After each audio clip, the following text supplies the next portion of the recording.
তুমি এসো। এই মেয়ে, কেমন লাগতেছে এই যে কাজটা করলা? কেমন লাগতেছে?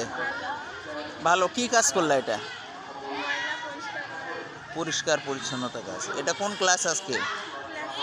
ক্লাস 6-এর জন্য আজকের পরিষ্কার পরিচ্ছন্নতা অভিযান। ধন্যবাদ, অসংখ্য ধন্যবাদ সুন্দর কাজ করার জন্য। অসংখ্য